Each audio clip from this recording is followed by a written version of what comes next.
Many times when a professional athlete's career ends suddenly, they are lost. Well, tonight, Fox 17's Dennis Ferrier introduces us to a man who finally found his second calling 46 years later. He is the oldest personal trainer in the entire YMCA of Tennessee. That alone is remarkable, but it is just an introduction to a remarkable life. Ralph, how are you? I call him the mayor because he knows everyone and everyone loves him, and he's an encouragement to people who come in to work out. 3. He's just a good guy.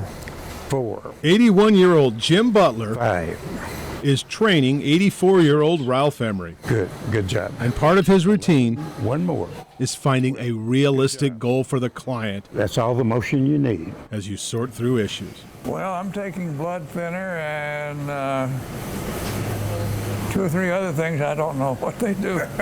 Jim is the perfect trainer for someone who needs encouragement, sharing his own story This is tricep pull down. and the long journey to this. Up arms in.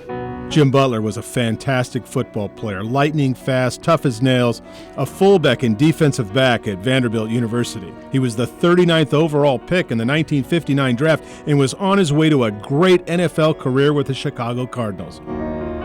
But then a catastrophic leg injury, and like so many pro athletes, when it was over, Jim was lost. I had a really hard time. I went back to camp the next summer, and I was so slow. I was so slow that I knew that I couldn't play football anymore. So I had to rediscover who I was. He spent the next 40 years as a leather salesman. It paid the bills, but it did not fill the void. We're going to do 10 of those. Not until 2006, And 10. when he started here at the Bellevue YMCA Squat until our quads are almost parallel with the floor. and decided to become a personal trainer. I studied for about 3 years, flunked it 2 or 3 times before I passed it. He knows what people are going through, his own mistakes, and he's not afraid of sharing that. YMCA pastor Chuck Frazier sees a story that goes way beyond working out. You're never too old to find meaning and purpose in life and in your work and what you're doing, and Jim he's found himself.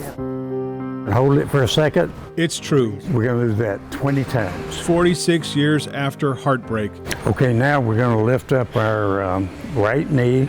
Jim found another job he almost loves as much as football. Ready, set, go. And that's all part of doing something for others. But to have this in my later years, I always say, God save the best for last. You're a very decent, caring human being, I appreciate that. and I appreciate you.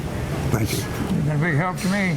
Jim Butler believes he ran almost 35,000 miles trying to figure it all out. He doesn't run anymore. He doesn't have to. Dennis Ferrier, Fox 17 News.